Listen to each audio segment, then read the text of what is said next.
तो स्टूडेंट्स, आज के लेक्चर में हम देखेंगे कि रजिस्टर्स को कैसे कंबाइन करते हैं।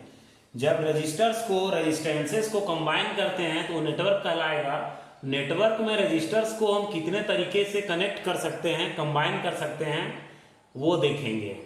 तो किस तरह से कंबाइन करेंगे वो पूरी तरह से निर्भर करता है हमारा जरूरत पर, कि नेटवर्क का सर्किट का रेजिस्टेंस बढ़ाना चाहते हैं या कम करना चाहते हैं। पूरा का पूरा कनेक्शन उसी बात पर निर्भर करेगा। तो मुख्य रूप से यदि हम चर्चा करें कि रजिस्टर्स को किस तरीके से और कितने तरीके से जोड़ सकते हैं, तो वो तरीके में से है सीरीज कॉम्बिनेशन और पैरेलल कॉम्बिनेशन। कि जब आपको ध्यान रहे, जब आपको नेटवर्क में या सर्किट में रेजिस्टेंस बढ़ाने की जरूरत है तब रजिस्टर्स को हम सीरीज में कंबाइन करते हैं, और जब दिए हुए रजिस्टर्स में ही रेजिस्टेंस कम करना है तब पैरेलल कॉम्बिनेशन में उन्हें हम कनेक्ट करते हैं।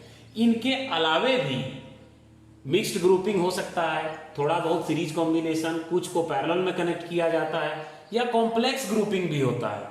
ओवरऑल ये दो देखिए, फिर न्यूमेरिकल्स करते समय हम देख लेंगे कि कॉम्प्लेक्स ग्रुपिंग को कैसे डील करते हैं और जो मिक्स्ड ग्रुपिंग है उसको कैसे डील करते हैं। तो ये दोनों को एक एक करके देखते हैं। तो आज के वीडियो में हम देखेंगे सीरीज कॉम्बिनेशन ऑफ रेजिस्टेंसेस। तो सीरीज कॉम्बिनेशन किसको कहा जाएगा, सो देखिए, यदि दो या दो से अधिक रजिस्टर्स है ना, दो या दो से अधिक रजिस्टर्स, मान लीजिए एक हुआ,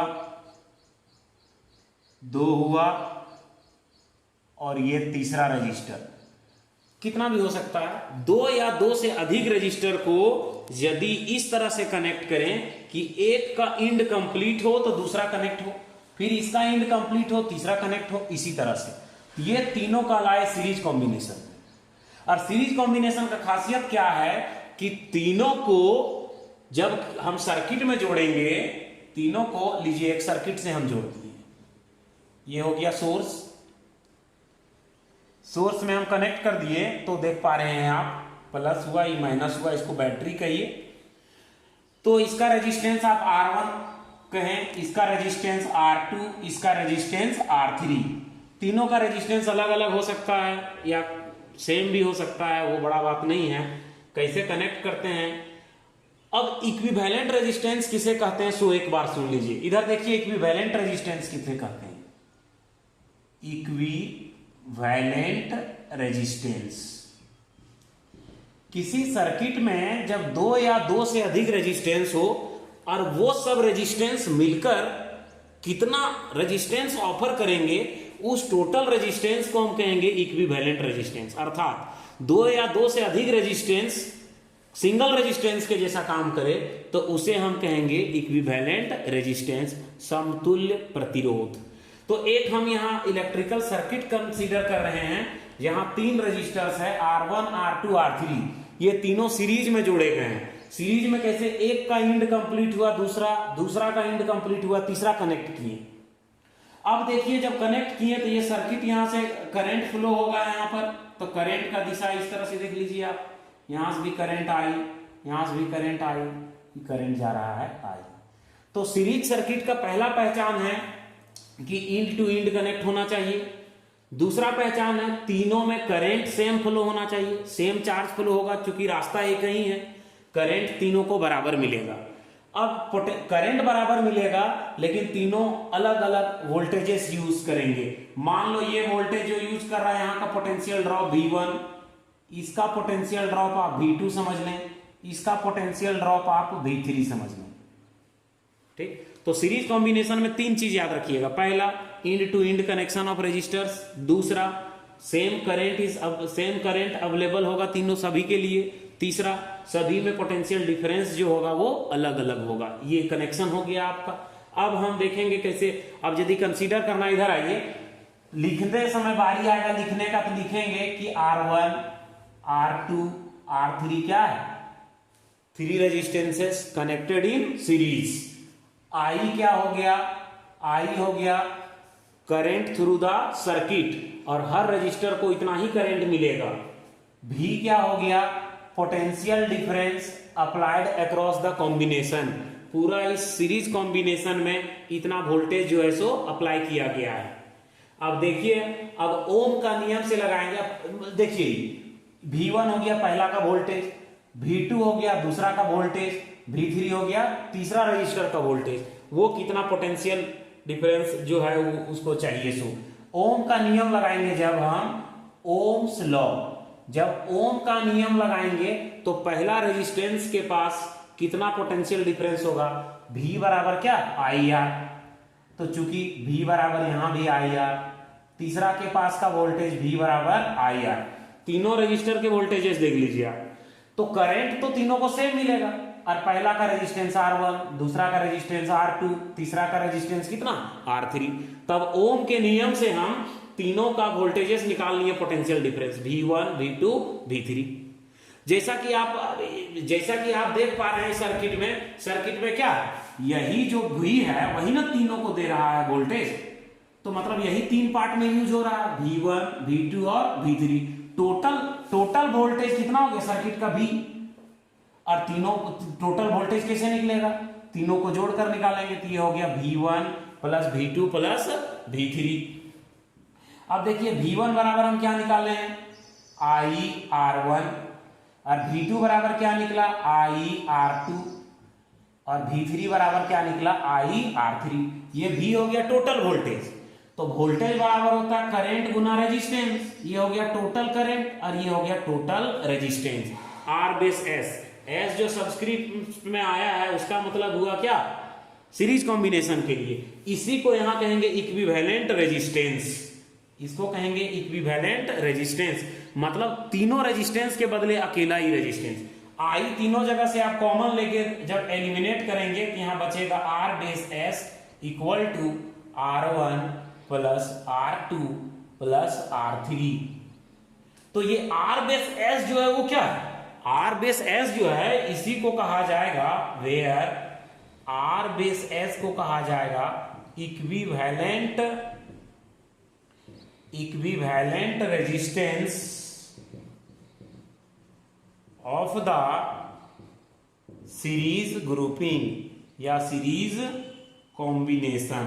जो रेजिस्टर्स को यहां सीरीज में जोड़ा गया है तीनों के बदले तीनों टोटल कितना अपोज कर रहा है R बेस S, तीनों मिलकर जो विरोध कर रहे हैं यहां पर सर्किट में रेजिस्टेंस ऑफर कर रहे हैं, वो रेजिस्टेंस क्या कहलाएगा R बेस S।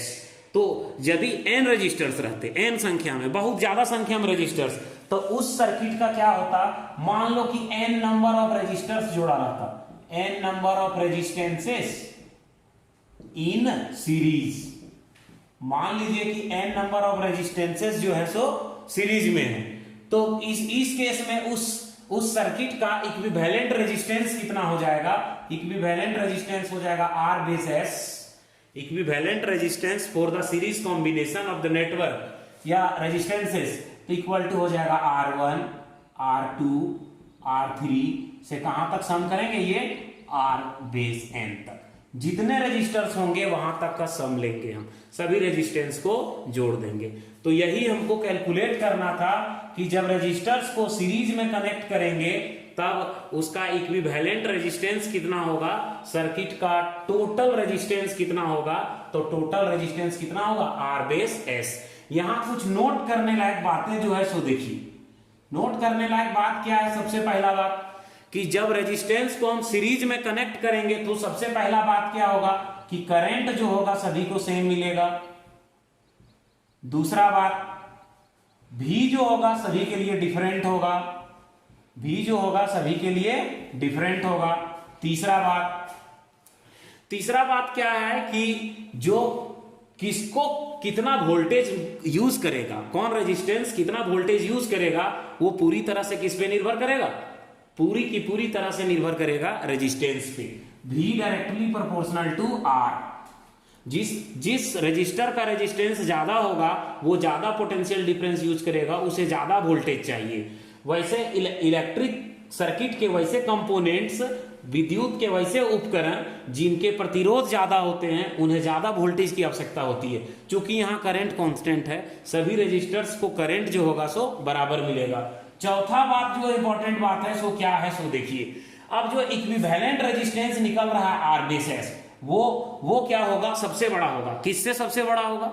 उस कॉम्बिनेशन में, उस नेटवर्क में सबसे बड़ा जो रेजिस्टेंस होगा, larger individual resistance, larger individual resistance, मतलब कि उस कॉम्बिनेशन में जो सबसे बड़ा रजिस्टर होगा उससे भी बड़ा रिजल्ट आएगा। किसका? आर बेस एस का। मतलब कि इस कॉम्बिनेशन में R1 से R2 से R3 से R बेस N से सबसे ज्यादा कौन होगा? R बेस S सबसे बड़ा होगा, सबसे बड़े वाले से भी बड़ा होगा। वही लिखे R base S is greater than individual resistance. कोई भी एक सिंगल रेजिस्टेंस होगा उससे बड़ा से भी बड़ा होगा। नंबर 5, जब सीरीज कॉम्बिनेशन का रिजल्ट चाहिए तो कैसे निकालेंगे? हर एक इंडिविजुअल रेजिस्टेंस का सम करके हम ज्ञात करेंगे। तो रेजिस्टेंस को हम सीरीज में कंबाइन कैसे करते हैं, उसका इक्विवेलेंट रेजिस्टेंस कितना आएगा, तो इसका कॉम्बिनेशन जो हमने आज के वीडियो में देखा, इसके न्यूमेरिकल्स अलग से करेंगे कि जब कनेक्ट करेंगे तो हम इसे सॉल्व किस प्रकार करेंगे। आपको ये नोट करने वाला बात मुख्य रूप से याद करना है। एक बार फिर से मैं रिपीट करता हूं कि सीरीज कॉम्बिनेशन का पहचान क्या है। सीरीज कॉम्बिनेशन का पहचान है विद्यार्थियों, सीरीज कॉम्बिनेशन ऑफ रेजिस्टेंसेस का पहचान है कि सीरीज में जोड़े गए रजिस्टर्स का को करंट बराबर मिलने चाहिए, सबका पोटेंशियल डिफरेंस डिफरेंट होना चाहिए, वोल्टेज अलग अलग मिलना चाहिए। कौन रजिस्टर ज्यादा वोल्टेज इस्तेमाल करेगा वो निर्भर करेगा उसके रेजिस्टेंस वैल्यू पे। और सीरीज कॉम्बिनेशन का जो इक्विवेलेंट रेजिस्टेंस आएगा वो कैसे आएगा? इंडिविजुअल्स, मतलब सभी इंडिविजुअल रेजिस्टेंसेस को जोड़ने पर इक्विवेलेंट रेजिस्टेंस प्राप्त होगा, टोटल रेजिस्टेंस प्राप्त होगा।